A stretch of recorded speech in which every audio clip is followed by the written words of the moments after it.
make sure everything's right. Which it should be, but you know.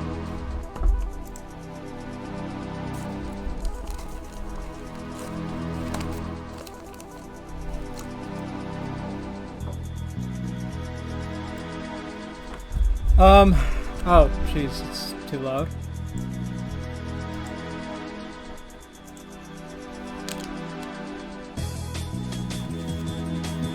Hi, yeah, hey Falco, it's Popgun again. You can tell because I have the shirt from the hit video games Platoon. If you can see a squid, actually, okay, I lied, you can't, but this actually looks a lot like the same patterns an ink brush would make, so it speaks to the game in on like a spiritual level. Hello, welcome everyone. I am Popgun. You can tell because I play Hydra every once in a while. So it's basically the same thing.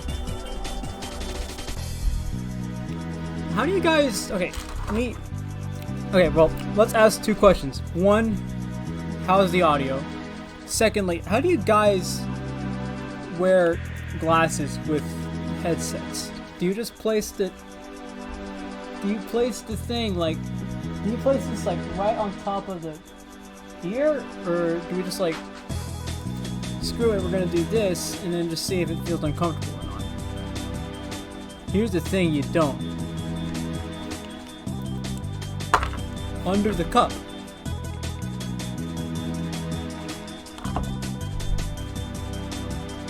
Popgun has hair. Yeah, I sure do. I use a lot of shampoo, conditioner, and motor oil. That's how you keep the hair in tip-top shape. Let me turn down the music a little. You put your headset on, then put your glasses on. I mean, it kind of works actually.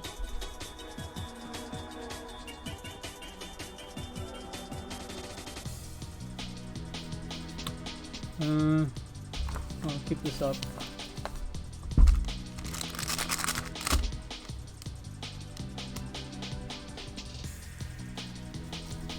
So, if you weren't here like 2 minutes ago, this is my Splatoon shirt. This is the one you'll see me wearing if I ever go to like LANs or something. So this shirt actually, I got it from the shirt store. So it looks a lot like ink brush marks. You can actually tell because someone's sharking in the R. Yes, I did wear this shirt at Low Tide City. It was this and that one Bucky's shirt. There's so much stuff on my desk.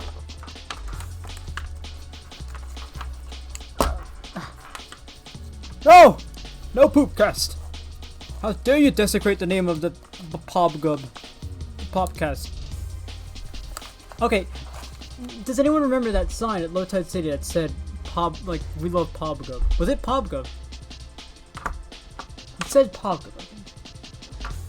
It was funny though. Jelly Squid, I think it was Jelly Squid that held that one up. Popgub!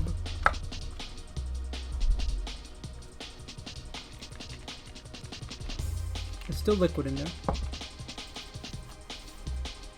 Let me just make sure everything's fine. I don't think anything's blown up yet, which is the best way to measure whether or not something has gone right or wrong.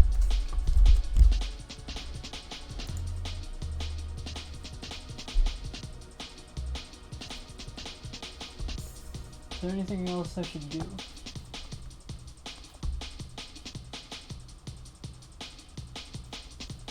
Yes, I did. I totally didn't do it yesterday.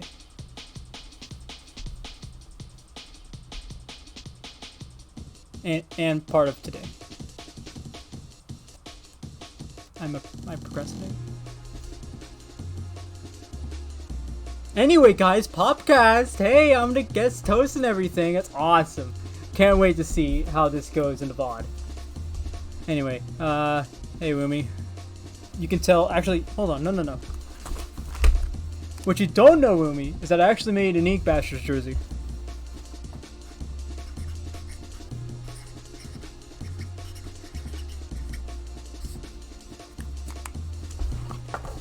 There we go. Do you guys have any sponsors, by the way? So I could just like add it like here. And can I show their logos on screen?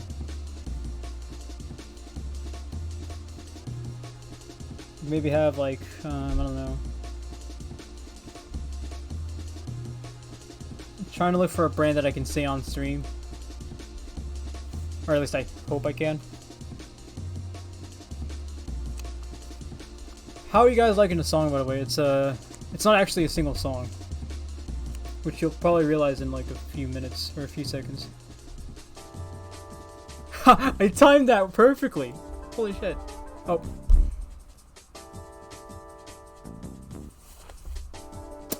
This isn't gonna last. I was told not to cuss. I promise I'll try to do a better job.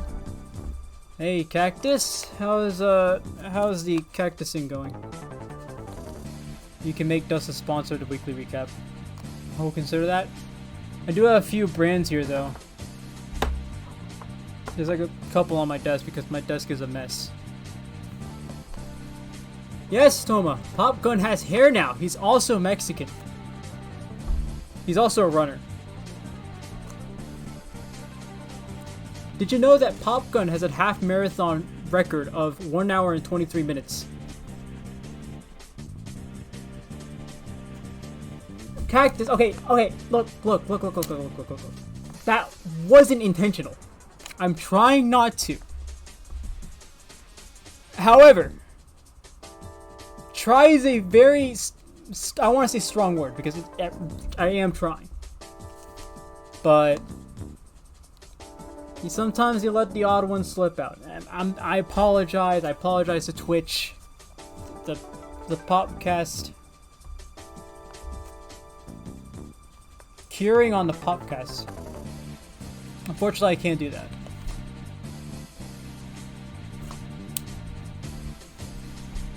It's alright, I curse on the Popcast voice. Pat, you get me.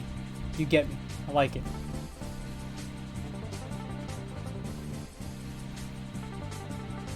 It's fine, it happens to everyone. Typos happen to everyone. Actually, you know what? Now I need to look at the text and everything. We're good. Unless it isn't actually episode 189, in which case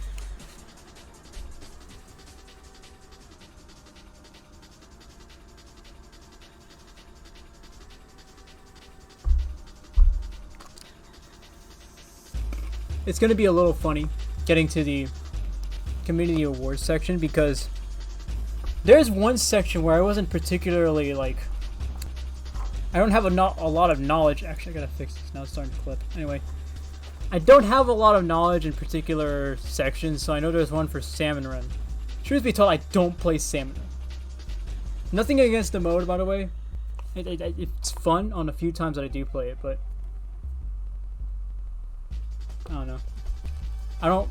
I have to admit, I don't really play this game outside of competitive Splatoon, except for the occasional like Splatfest. But apart from that, it's mainly this hit unknown game called Risk of Rain 2. It is actually very well known, that game. Hey Pop, it's me, Nito. You can tell because oh no, wait, no, it's not Nito. Sorry, it's Popgun. No, yeah, Nito doesn't exist in this universe. What?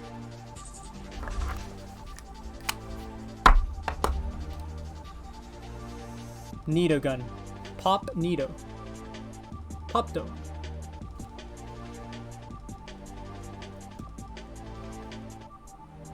It's true, I'm Popgun, the griller who plays for the Grillers.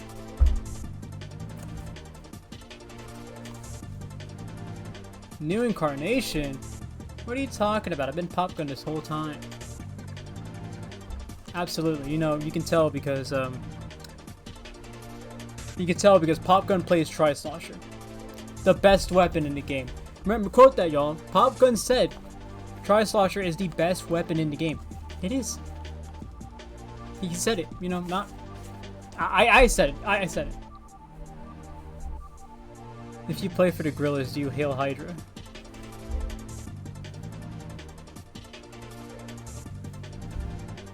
Yeah. So you're gonna get loading banned so you can run and truly become Popgun. Good question. Has Popgun ever officially been loading banned? Can we get some fact checks going here? I do want some research on that. That is an interesting topic. Yes, he did. Right. He did. Right. I should have known that. Right. He did. He did win the link.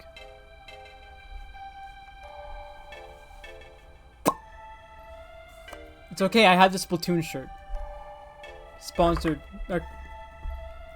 No. The Ink Basher shirt, sponsored by Splatoon. Or maybe the Ink Bashers sponsored Splatoon shirt.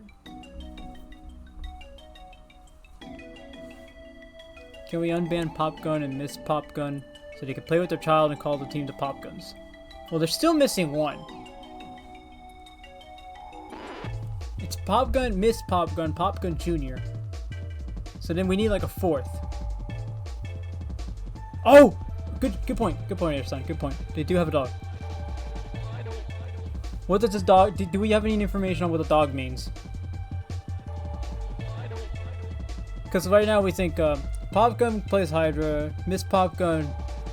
Nah, Miss Popgun, truth be told, I don't think I've seen Miss Popgun play in a while, but as far as I remember, it's mainly supports? Question mark? I haven't seen a lot of Splatoon 3 gameplay from. The dog is cracked on Splash. Okay, pretty good. Baby Gun will be too powerful. I wonder how Baby Gun will do callouts though.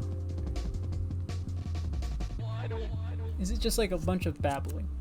Like, if you say on my ouch, what does the baby say?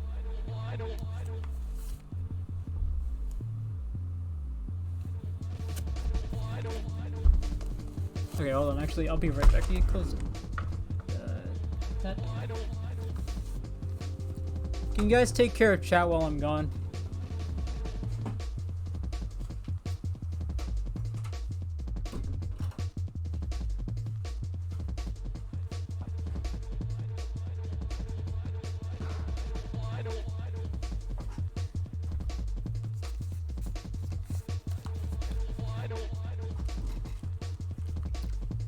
And let me set my phone to do not disturb.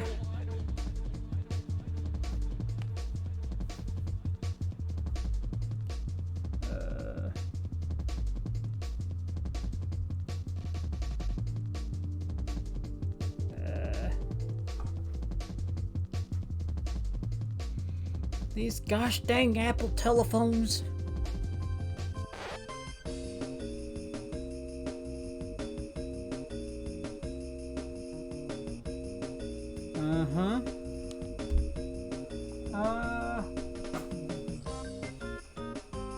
If anyone calls me, I'll tell them I'm on like a work call, honestly.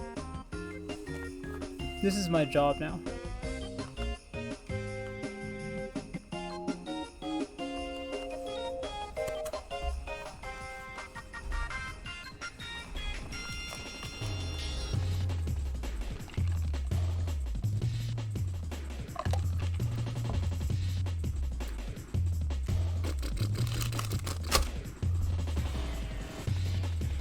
There is a part of the... Hi, Garrett. There is a part of this podcast where there's a sponsor. I don't remember where it goes in terms of like the segment of events or like a series of events, but it's going to be in here, I promise. I'm going to find a sponsor by the next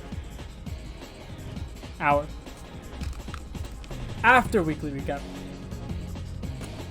So we have about this much time to look for a sponsor.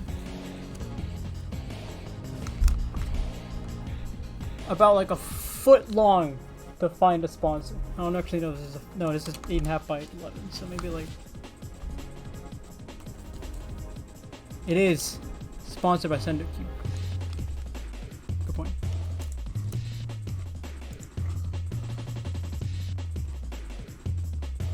All right, away with you.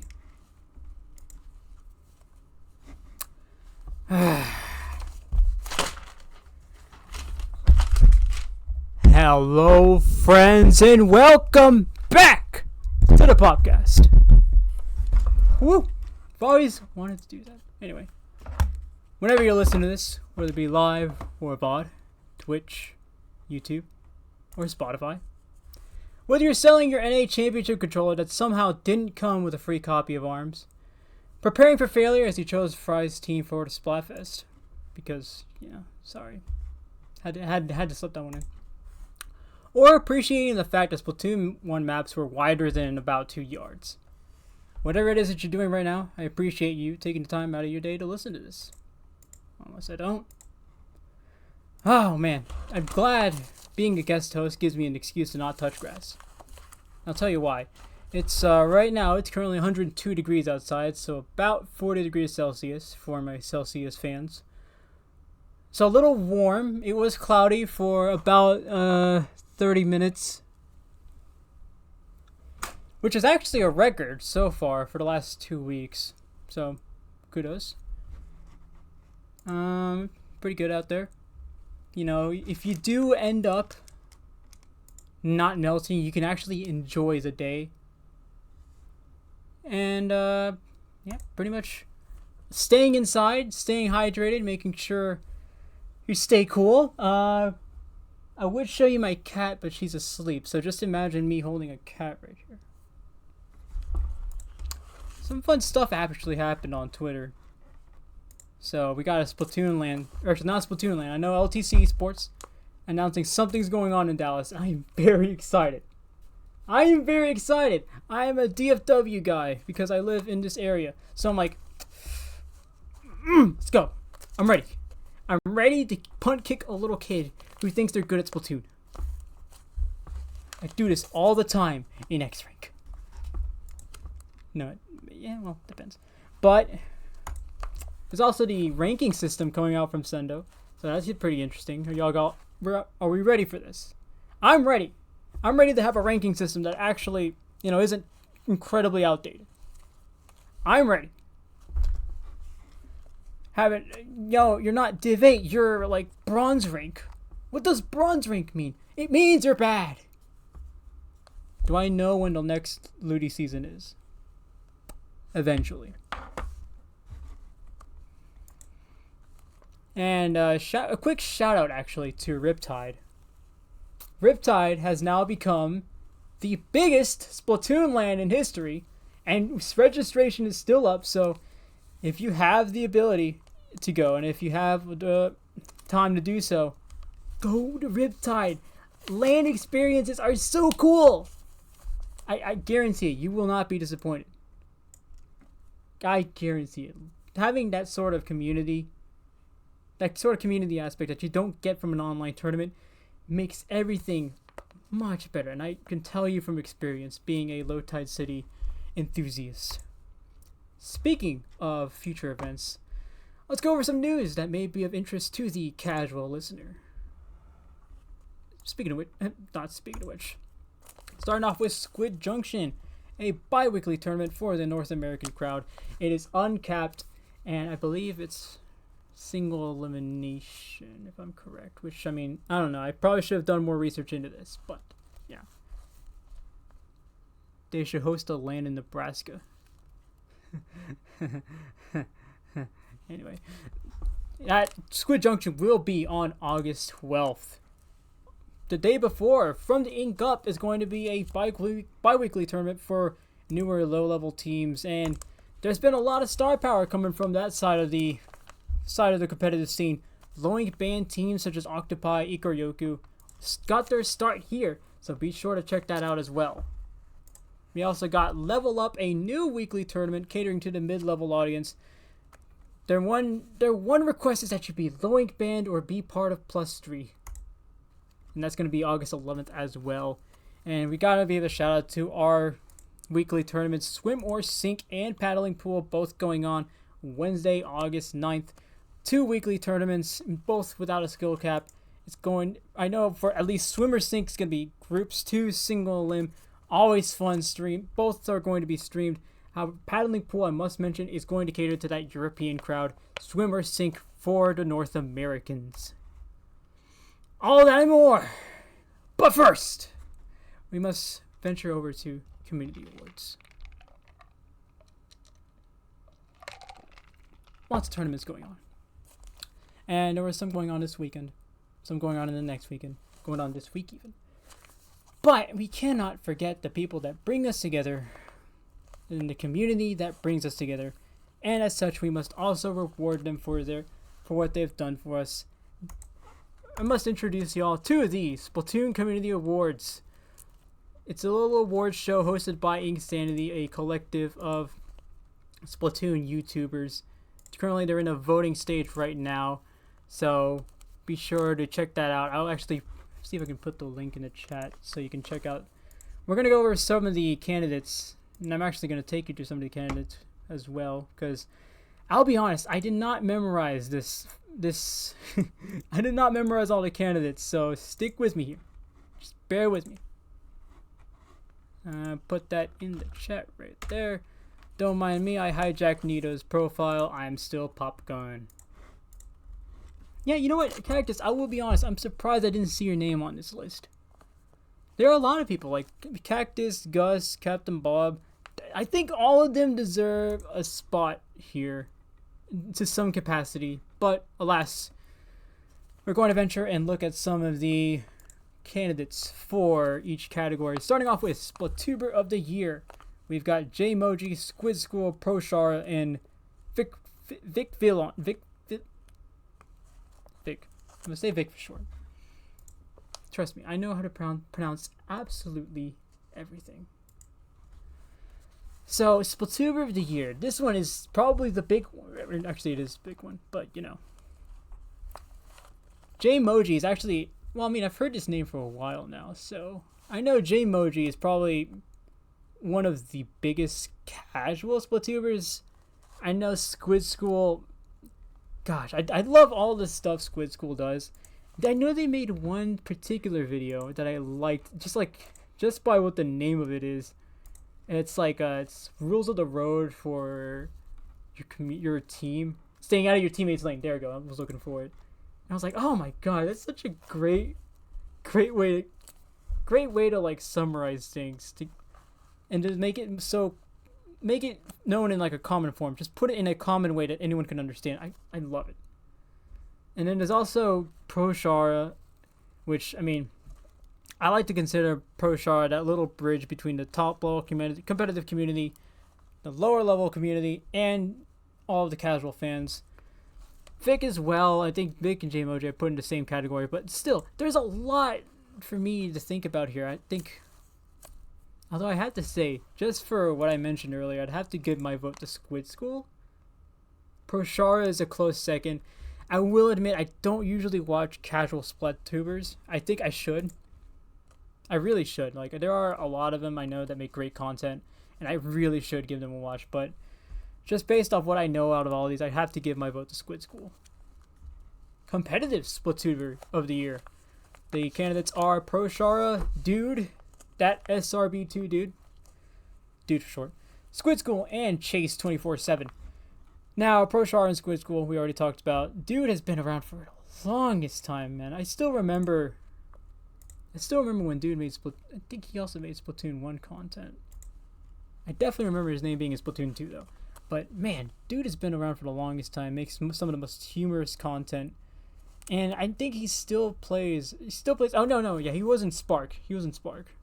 Back in the last Ludi season, so he definitely does still have it. However, I think out of all of these, I'd have to give my vote to ProShara. Simply because ProShara is it's more variety than anything. Again, competitive Splatoon isn't just about playing the game, and isn't just about playing the game and being with your teammates, well, it is always about being with your teammates, but it isn't just about playing the game to your highest level, and that's what ProShara does. I've seen him upload videos where he's playing Among Us with friends, and I think it's awesome showing that side of competitive Splatoon, the one where you're just screwing around and having fun. You know, Aquatic Vanguard, I think we still do, but we have game nights where we'll just screw around and play some video games. So I like ProShara's approach here. I think I'm gonna have to give it to him. Still, though, all the rest of the candidates, of course. So some people to consider. Salmon Run Splatoon of the Year. This is tough because I'll be honest. Again, I don't play Salmon Run, and I much less watch Salmon Run Splatooners. So the candidates are Hasmi, Brian the Drummer, Shay Woomy, and Captain Fry. But again, I don't really know much about Salmon Run Splatooners, so I'm going to give it to. I wish I could give like an actual opinion here. I really do. But Brian the Drummer, because I know what his name is. I've heard his name more often. That's a good if I ever host another podcast, or ever guest host another podcast, which I will. But if I ever host another podcast, just make sure you yell your name at me multiple times so I mention you. It's always about how much I recognize your name. Community Figure of the Year going to Sendo, Popgun, K-Bot, or Oatmeal Dome. Sendo, of course, being the one that runs Sendo.inc, doing a lot for the community, especially competitive scene thus far. With the Sendo queue, now coming out with the rank system. Oh my goodness. Popgun, which is me, obviously. I'm Popgun, so you should vote for me. Of course, the Popcast being the main thing Popgun has done, but of course, doing commentary. And right now, being a father. Shoutouts to Popgun Jr. K-Bot, one of my favorite commentators to watch.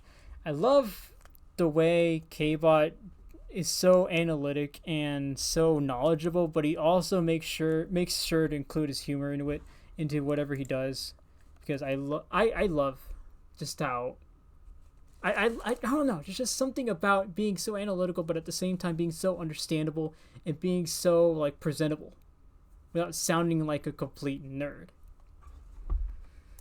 which I do sometimes, I admit. Like, I'll sometimes make references that people don't understand, but hey, you know what? Someone's gonna understand it. Someone's gonna watch the VOD and say, haha, I get that reference. What a fantastic reference, Popgun. And of course, Oatmeal Dome carrying the data mining and leaking community on their shoulders. Right, I forgot pronouns, so if I forget your pronouns or if I don't get them right, oops, I'm sorry. But Community Figure of the Year, there's a lot that each of these people have done. I know Oatmeal Dome.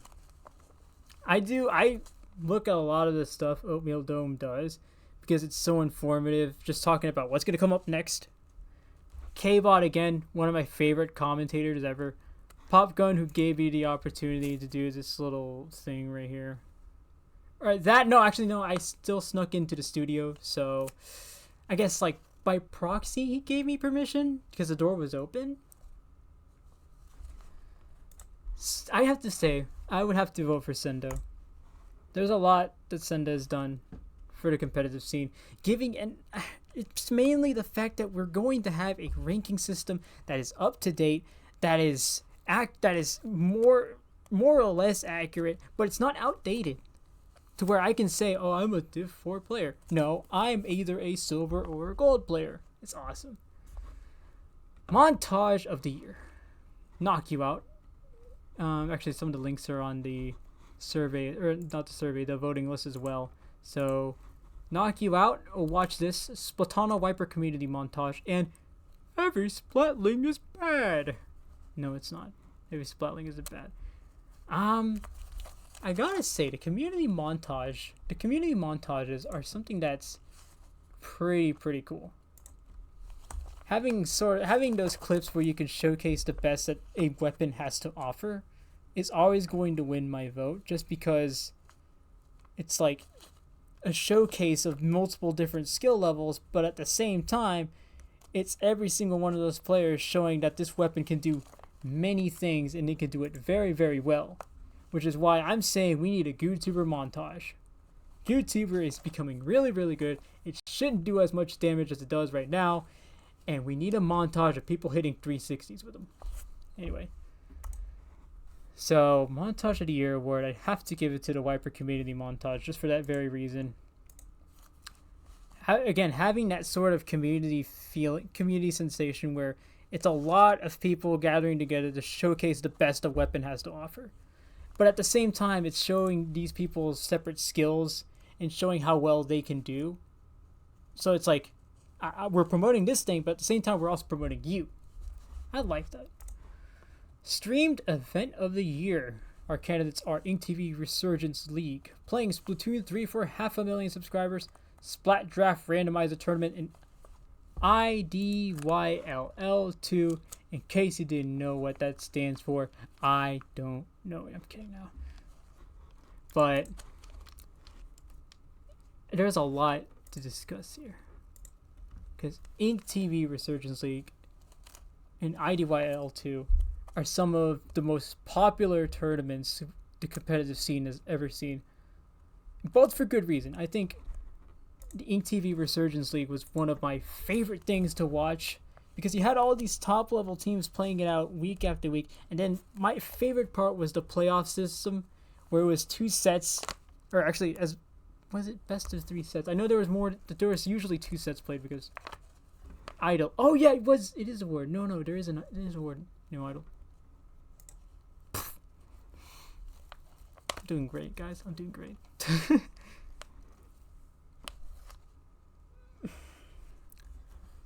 I'm going to say I am pretty biased here towards the InkTV Resurgence League, and I'm going to give it my vote.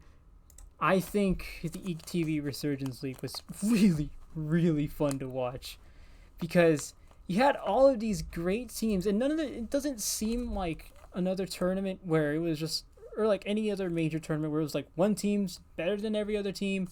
Every other team, we're just going to watch this one team walk up there and just win. No, every team from the ones I at least remember, from Starburst, Alliance Rogue, Jackpot, all these teams did so well against one another that there was no clear winner at any given moment. Especially with one match that I'll actually mention later on because it's part of this this form. But this was one of the most hyped leagues of the year. You had everyone talking about it. I have to give it to the InkTV Resurgence League. Competitive Player of the Year award going to Arashi, Kiyo, Volti, and Kiver, all of which astonishingly good players. Arashi, of course, quote unquote, Blue Shara.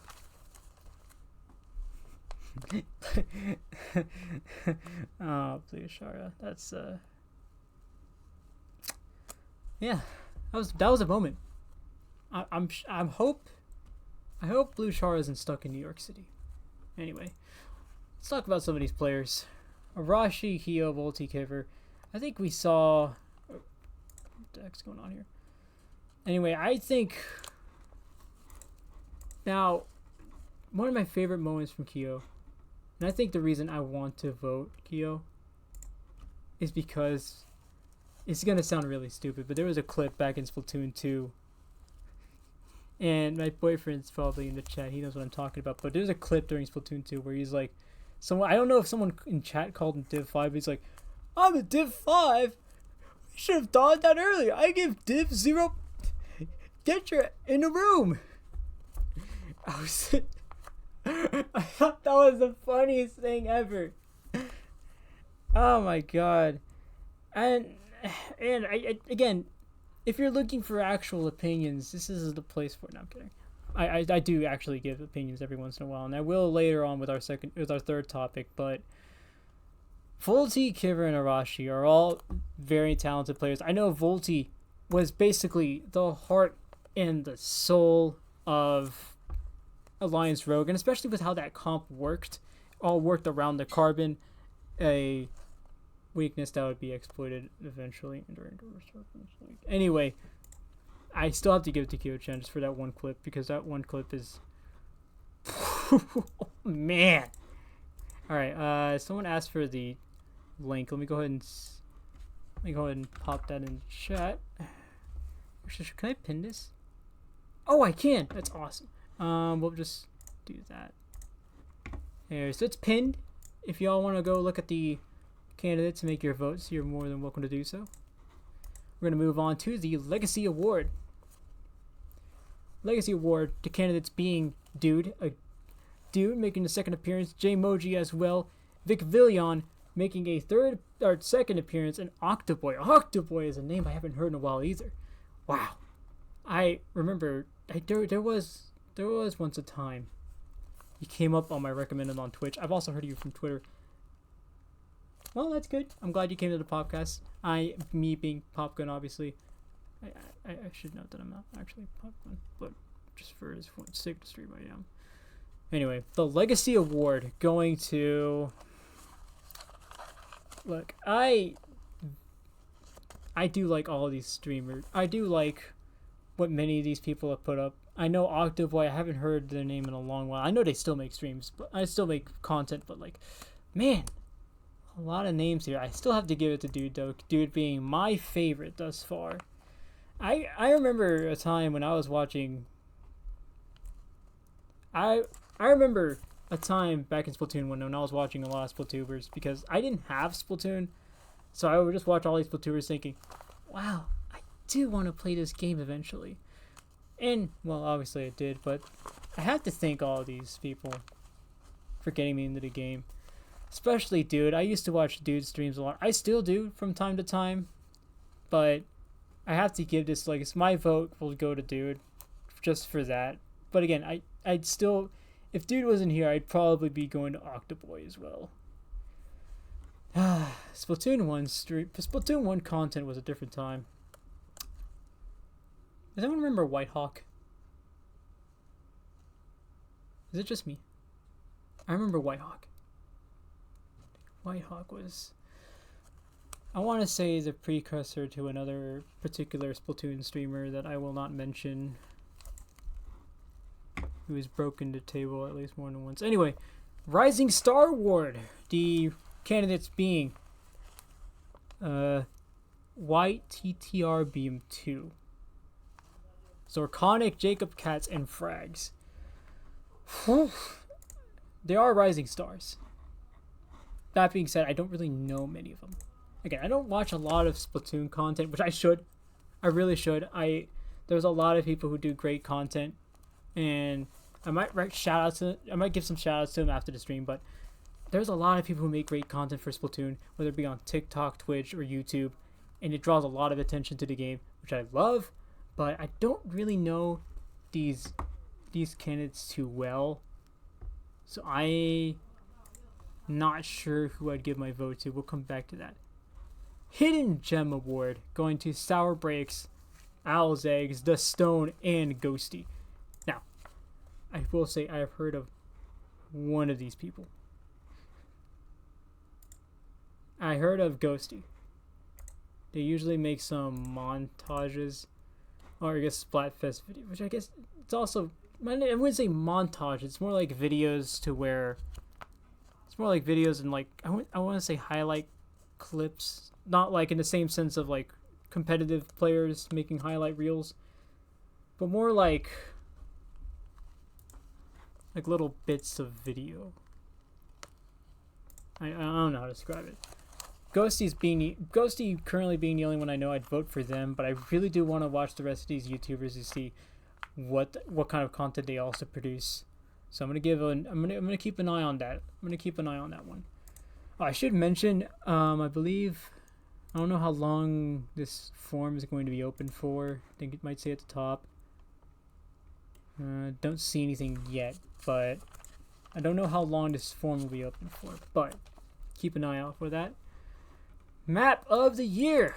The candidates being Hagglefish Market, Flounder Heights, Mako Mart, and Museum Delfonzino. Now, I saw on Twitter a few days ago someone said Flounder Heights is bad. To that I say, no, it isn't. Shut up.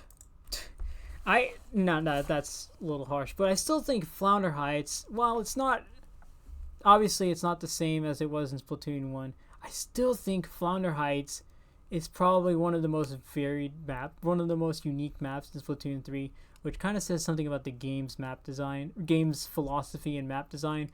But Flounder Heights, still one of my favorite maps, although I do like, and I would vote for Mako March because I'm biased, like going off of personal bias, but honestly, I think my vote would have to be Museum. Now, there is a lot from Museum that has been modified since the last game. I know the spinner part right next to Spawn was removed, but Museum d'Alfonzino was probably the most, I don't want to say faithfully kept, but it still follows true to what Splatoon 3 was trying to do with most of their maps. Like trying to keep things narrow and trying to keep things small. But Museum d'Alfonzino keeps most of what made it Museum d'Alfonzino. It's very wide. It's very open. It's probably one of the maps I have the most fun in. Which, I mean, again, with Mako Mart, it's also a game I have fun in. It's because I play Tri-Slosher. Yeah, I get it.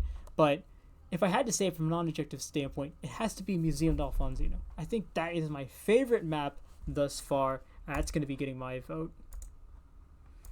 So, next category being Weapon of the Year. Boy. So, quick note, there is meta weapons here. So, if that's not your thing, which, I mean, I don't know, man. To me, I don't really care about meta because, I don't know, I just don't play meta weapons. But the contenders are Splatana Wiper, Splash-O-Matic, Ballpoint Splatling, and the Splatana Stamper. I will say, the Splatana Stamper is a very, I want to say it kind of reminds me of Slosher, in that you can also do the same things with Slosher as you can do with the Stamper. However, the Stamper just gives you just a little bit more options for attack, and I kind of like that. I'm talking from an objective standpoint and sounding like a nerd, so I'm going to switch back to my regular speech and say Splash-O-Matic and Ballpoint Splatling will not be getting my vote because they suck and I hate them. Oh, but he has Crab. It's one of the best weapons in the game. You know what else has crabs? Galveston Beach. And I don't like Galveston Beach because it sucks. I don't like Splatoon 3 because it sucks, and it also has crabs. Therefore, Splash-O-Matic is eliminated. Ballpoint Splatling, now, I never really got used to playing Ballpoint. I never got used to playing that. You play Tri, bro? Yeah. Yeah, I do. I'm Popgun and I play Tri-Slosher. Thanks for knowing that. Anyway, Ballpoint Splatling is I think it's a pretty good weapon. I just never got used to playing it. But, I don't know. I like Stamper just a little bit more. I like what Stamper is capable of doing, and I think it's the best addition to the game. I think it's one of the best unique weapons to this game, so I think I'd have to give my vote to the Stamper. Set of the Year. Ooh, this is a fun one. There's a lot of fun sets here, and I know I mentioned Ink TV sets earlier. That's because my favorite is on here. It's all the contenders are Alliance Rogue versus Starburst from the Ink TV Resurgence League, Jackpot versus Alliance Rogue, also from the Resurgence League, Red Sun versus Last Resort at the NA Championships 2023 qualifiers, and Starburst versus Jackpot at the Ink TV Resurgence League. Now, a lot of these are really fun, very fun sets. I watched pretty much most of the Ink TV sets anyway. But there's something about Starburst versus Jackpot that really, I don't know, it really made it seem like there was a new era of competitive Splatoon, especially top level competitive Splatoon. Because for the longest time, well after FC Win left, they decided they weren't going to play as a team anymore. Kyo-chan went to go do things with Flippa Floppa, and now it was just Starburst. Starburst is on top. They show up to this league, and everyone's thinking, well, this is Starburst's league to lose. In comes Jackpot. Jackpot. Nobody thought it was going to be this close. Nobody thought Jackpot was going to win. And yet it became one of the most exciting sets ever. You can see both teams making mistakes because both teams wanted to. They wanted to win more than they wanted to play right. So it seems like you find this mix of like gameplay that isn't perfect, but it shows how much they want to win. Jackpot's the underdog coming into this match thinking we need to beat the best of the best here. Starburst saying, look, we've gotten shaken up before. We can't let this happen again. But as fun as the rest of these sets are, and I do have to give a shout out to all of the Alliance Rogue games. Alliance Rogue showing up as another dark horse contender. And I'll be honest, I was rooting for them on both of those sets. But something about Jackpot versus Starburst said something about the competitive scene, especially top level, in saying it's no longer about one team dominating top level Splatoon. Every team can beat this. They are beatable. It's like Rocky 4, Ivan Drago versus Rocky Balboa. They finally realized that the top contender is beatable. And that the floodgates have opened. Anyone can win. Again, I love all the other sets. Red Sun versus Last Resort is also a very fun set to watch. And it's a reason that you should be watching out for Red Sun because I believe they can very well beat Div X or Div 1 by the time the next Ludi season comes, whenever that is. But Starburst versus Jackpot signified a new beginning in the competitive scene because it showed that anyone is beatable. Any team is beatable. And I have to give my vote to that one. Still have two more, so stick with me. Table Turf Player of the Year. A. Squidman, Cryptid Cultist, El Jovin in Showers. I find it interesting that the only thing for Showers is a Battlefy link, which is pretty funny because everyone else so far has had like YouTube links, Twitter links. Showers is just like Battlefy. Like here, everyone has all these fun clips. Here's my results. Just see how good I am. Freaking love it. I don't watch as much Table Turf as I should, which is interesting because David, one of the people from UTD Splatoon, also plays a lot of Table Turf, which shoutouts to him. You got to go watch some of his gameplay, but I don't really know much about Table Turf. I should say that, so I don't actually know like how good or bad anything is. But no, I don't know too much about Table Turf either, so I'm going to leave that blank for now because I can't give too much of an opinion on it. We're going to go ahead and move on to the last category, being Video of the Year. My pick is going to be controversial, but the candidates are Why Splatoon 3 Maps Fail and How to Fix Them, made by... okay, hold on. Why Splatoon 3's Maps Fail and How to Fix Them, by Prochara. The History of the Dynamo Roller, a weapon due to fail, also by Prochara. The most hilarious Splatoon 3 mod, which is, man, this is that one clip. This is that one video by Jmoji that made me think, oh, I should have actually voted for him. But yeah, this video is also by Jmoji. And You're an Adult Now, Splatoon 1, 2, 3, brought to you by Constantly Caden, a person who surprisingly I didn't see through this entire oh, I guess maybe... Yeah. No, wait, I'm looking at the wrong one. Anyway. What first... a streamer I haven't seen in this list. Surprising, but... I think, to me... I would have to go for the Dynamo Roller video. Just because it's controversial. And... Now... I wouldn't say it was always doomed to fail. There was a time period during the olden days of Splatoon 1 where... Dynamo Roller was the weapon to beat. Oh, I hated Dynamo Roller, but that was when I was like a wee lad, 14 years old, and I hated every weapon that beat me. I still do, which is why if you play Ballpoint, stop. Anyway, I think Dynamo Roller, it's an unfortunate position now. There's still people who play it very well. Tiger on the Grillers does a very good job with a Dynamo Roller. I don't think it's doomed to fail. And honestly, the way it's presented makes me think, yeah, the way it's presented makes me think, no, Prochar, I like you as a person, and I respect you, but you're wrong. but that's what good videos do. They make you think. They make you think critically and just kind of like consider all the viewpoints that the author gives you. But then you reply to your own and say, well, actually this and also that. And also there's this one player that plays and they're better than me.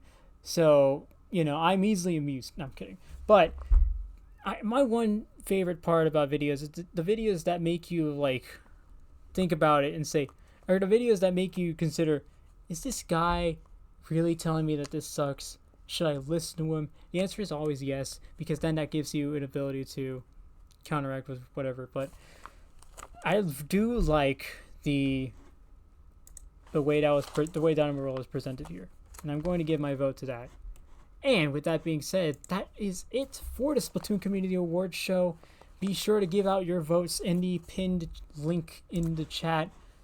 There's a lot of great Splatooners, great community content creators, and lots of great videos to watch here. So be sure to give them all your attention. And I do want to give a special shout out to some of the viewers I didn't see here. For example, Cactus, Gus. I know Persistence is starting to make a few more videos. They made one about what they did at LTC, which kind of gives you like a more relatable aspect of like LAN stuff and how LANs go. Which, I mean, you should watch that if Riptide's going to be your first LAN. It's probably going to be the best way to show you all the camaraderie. But there's a lot of content creators that I just didn't see in this form, which for whatever reason, who knows. But again, lots of great stuff that the community puts out. Be sure to give your votes. I'm not sure when the votes close, but go and give that a view. So, great job with the Community Awards, me. Thank you, me. Now, it's time for the weekly recap. Once I find a song. Alright, let's get to it. Where's my list? Sewer Sync 117 last Wednesday. I think the song is too loud on my end, but who knows? It's probably not too loud on their end. Anyway, Sewer Sync 117 last Wednesday. Red Sun making a spectacular run to Grand Finals, losing only 2 games and sweeping to be determined for the win. Rage riding it. And Rage getting third to be determined second. Red Sun becoming the team to beat as they look to continue their success at ACC. Mug of War Open last Sunday. A tournament hosted by Moon was from Mulloway IT. Some notable results including Orca Ballester sweeping Secret Elixir. The British Reckoning also going 3-1 against Secret Elixir for third. And the silver bracket. A team named Balls wins the gold bracket. I'm not making that name up, I promise. What a name. But that's mainly an Essence pickup made of Ink Bashers players you see from Skull, same person, Woomy, and Vanilla. Salt and Pepper winning the silver bracket. And Salt and Pepper being a name that's been around for a while. Ladder Split League last Sunday being the first LSL ladder event. It's going to be a little test event. There was no skill cap. Tatsu won over Lowing Hopefuls. I forgot the name. Cosmic Cherries. There we go. Cosmic Cherries. Proving Grounds 18 last Friday, won by Carrying Pope with Sweet Tooth in second and Spin in third. A pickup named What the Hell actually went 3-1, beating Red Sun, another favorite that I was looking at earlier. And Sweet Tooth going 3-1 against Cherry Limeade, one of the biggest teams so far. And Minnow Cup also happened. Surf and Turf winning over Ursa Major. Surf and Turf being one of the teams I look for during the lead up to Low Ink. And let me see if I can end this.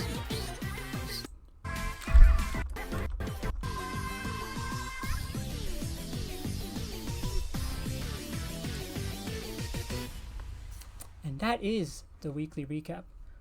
Sponsored by Unmarked Fruits. Oh yeah, yes! Splatoon. Well, Splatoon World Championships. I've seen it. Is it a Mandela effect? Because I've seen it named Splat World Championships, but then I also see Splatoon World Championships. It has to be some, like, Mandela effect thing. Anyway. Splatoon World Championships also had their qualifier event, Western qualifier event, and that was won by Starburst, beating Graveyard Shift. Okay, yeah, because see, the Battlefy says Splatoon World Championships, but the Twitter account and most of their like branding and graphics say Splat World Championships. But anyway, Starburst winning over Graveyard Shift 3-0. And I believe DK Summit actually went against Graveyard Shift. There's no, I don't think there was actually losers finals. I know grand finals. It said congratulations, you two have won the tournament. I know Starburst won. I just don't see. It said YouTube, but there's only like one person there. It's funny. Anyway, one more topic, and we're only 40 minutes in. I'm making great time here. I'm like, we're already at the last topic. Crush Soda won. I don't think they reported. Yeah, DK Summit, Crush Soda. Yeah, I mean, looking at the roster.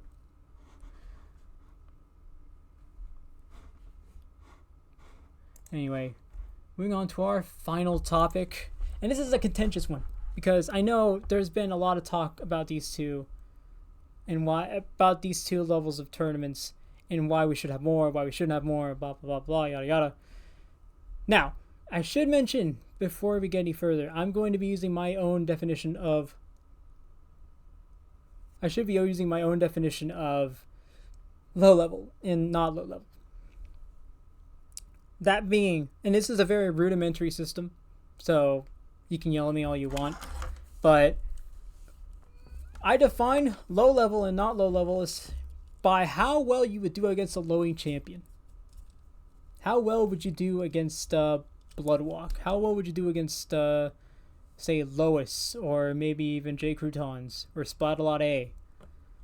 How well would you do against those players? If you could win the set, even if it's close, then maybe you're not low level. You're probably not low level. If you lose that set, even if it's close, again, you might be low level. I define it by how close the set is and whether or not you would win or lose. So that's low level and that's not low level. Is it a very flawed skill measurement? Yes. But so is X rank, and we still use X powers to rank our individual skill. Oh yeah, I know Splat-A-Lot A free branded. It's just that I use Splat-A-Lot A because I guess that's what they were called, and that's what I'm usually going to remember them as. But, you know, it's stupid. My ranking system is stupidly simple, but again, you're welcome to criticize it all you want. So, if we were to make the argument for more low-level tournaments, my thought process would be, there's more interest in the game than there's ever been. I mean, last month, IPL announced that Loink was going to have some of the biggest attendance numbers yet. I think I have to look back at Loink though, because I don't remember what the numbers were exactly at. I know Loink, 212 teams. I'm not sure how many of them actually checked in. That's always the most important part, making sure you check in. By the way, that goes for y'all in chat. Always check in. But no, it wasn't a good example. I was actually going to make a joke there, being that how well would you do against Bloodwalk? That depends on whether or not they are lagging. Oh man, what a day. Ethernet cables, y'all. Ethernet ports. Make sure you have them, because that Bloodwalk example, that was... I was gonna make the joke, but then I forgot. I got carried away there. Anyway, 199 teams ended up playing in day one. Again, that's still some of the biggest numbers they've been registering thus far, and yet there's people thinking that we don't need more low-level tournaments. Here's why we do. So I always see, and I don't think this is a problem exclusive to Splatoon. Maybe this is a problem in most other competitive esports, but with low-level Splatoon, you need a sort of community that will foster that growth. And maybe if they do want to end up playing competitive Splatoon for a while, we want to help foster that growth. We want to help them, we want to be friendly to them, and I think that's what low-level tournaments provide. Giving that sort of sense that, okay, these people are in the same skill level as me. If this team can beat that team, which we've beaten that team before, because we're all low-level, we can beat this team and get even better. This is how you foster that sort of community. And not only in game, there's stuff you would see as like from a personal standpoint, like maybe just reviewing VODs and seeing how well this low level team did against that team, looking at Loink Grand Finals and seeing what this team was able to do. I know, for example, I forgot. It was April. I forgot who won April's Loink. It's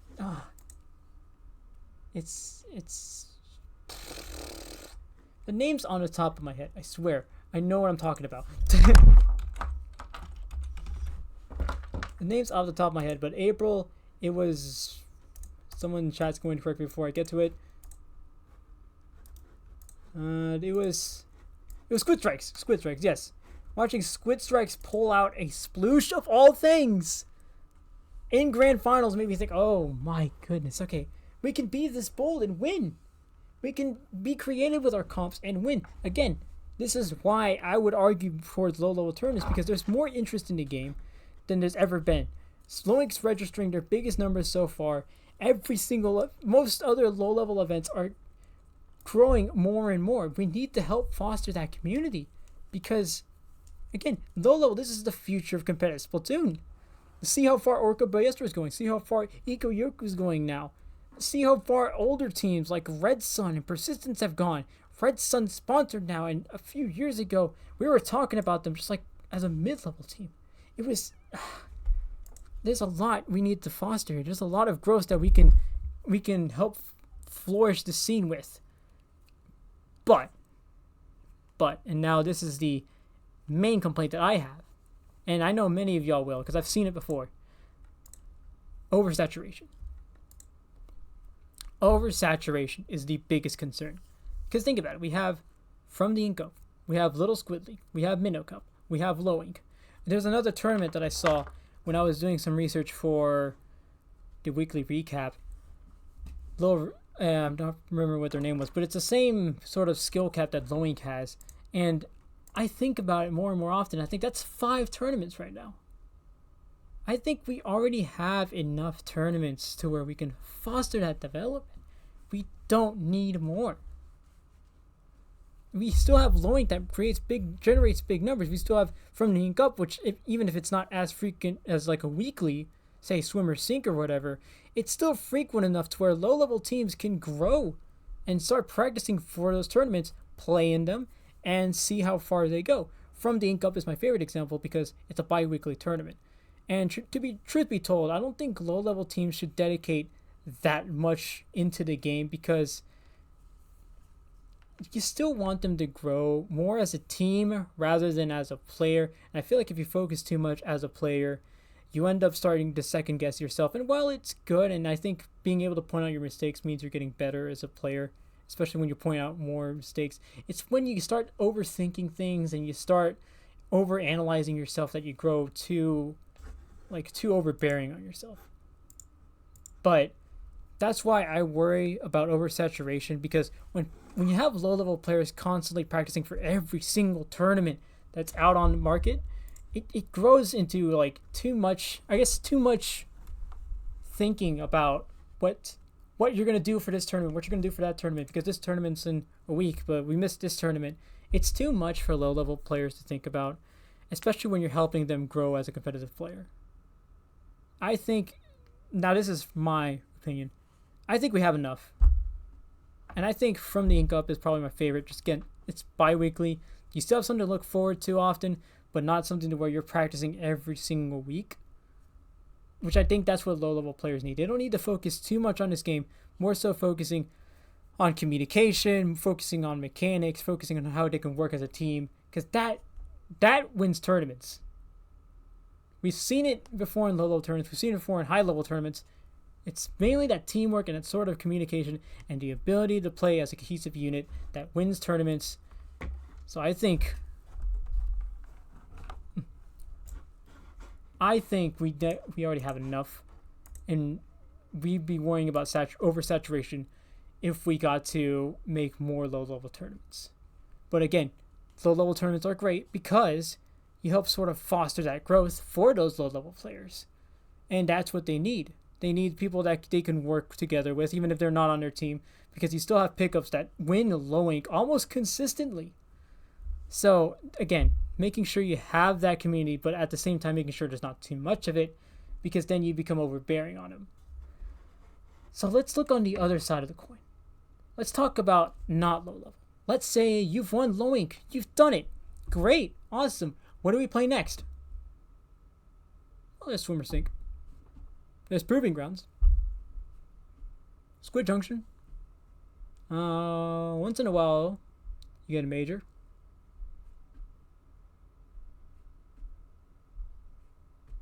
There's not much to look forward to, unfortunately, as a mid-level player who has done everything they need. Low-level players that have finally climbed up the ladder, graduated from low ink. There's not much for you there. You might wait for the next high ink, whenever that is, but there's not much for you here. That's the main concern with top level, above low level, right? There's not enough tournaments, and really the argument for them is just they need more. Which is why I'm glad I'm seeing more tournaments like Mug of War and Level Up pop up, because that caters to that group. Especially Mug of War, which is catering to like Div 4 to Div 2. You have a tournament to look forward to now. You have something where you can say, okay, we're going to prepare for this. We're going to dedicate some scrims. We're going to dedicate our time to this. So now we have something to look forward to. And that's exactly what that level of competition needs. You need that sort of growth. You have Sendokyu. I mentioned Mode Cup. These are all things to look forward to. Splat World Championships is coming out, and their Western qualifiers had about God knows how many participants, 44 according to Battlefy, but there's still something to look forward to. There's already I don't want to speak in terms of marketing terms because I'm going to sound like a freaking nerd, but there's already a market for this, basically. There's already interest in this. Ink TV Resurgence League proved it. Splatoon World Championships is starting to prove it. There's a lot of interest in this, and there are players even casual players, who love watching this sort of stuff. And if that is enough to get people into the game, then so be it. I remember I started playing competitive Splatoon because I watched Splatoon World Championships back in 2018. There is nothing more exciting than watching the whole crowd chanting USA for the American team, and I thought that was cool. I said, you know what, I'm going to start playing competitively. I'm going to start joining Splatoon. I'm going to sign up on Squid Boards and everything. Anyway, shout out to Squid Boards. I'm not even sure if it's still up, but anyway. Man, there's a lot we can do with low level here. I mean, not low level, above low level. Then there's not much that is being done. Again, you have Swimmer Sink to look forward to, maybe Paddling Pool if you're in the EU. Proving Grounds, which is fairly bi-weekly, but again, that's the three consistent things. Low level has about multiple, and then there's also multiple inconsistent things going on. You might have Launch Point. You also have Launch Point Draft Cup happening every once in a while, but again, there's so much that can be done, and I'm glad more is being done. There's also the fact that X-Rank just isn't giving these people practice. There's no league battles either, so you can't really just hop on whenever you want and say, yeah, we're going to hop on, we're going to play a league. No, I mean, that's just Anarchy series with extra steps. X-Rank, you're lucky if you get a matchup within 2 minutes or 3. I know people have waited long times just to get a match, but especially mid-level, there's just not much for you to do there. You have to wait for a major. You have to keep signing up for Swimmer Sink or Proving Grounds just to play. The argument for high-level tournaments and the argument I agree with is that they just need more. They just need more. Is there a con to this? Maybe. Now, I know the argument's pretty simple, and to be honest, I don't really see a con here. This helps out people. It just helps out all sorts of players in that they get a tournaments where they can play in and flourish.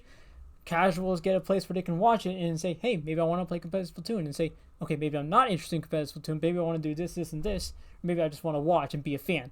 That's good. That's all we need.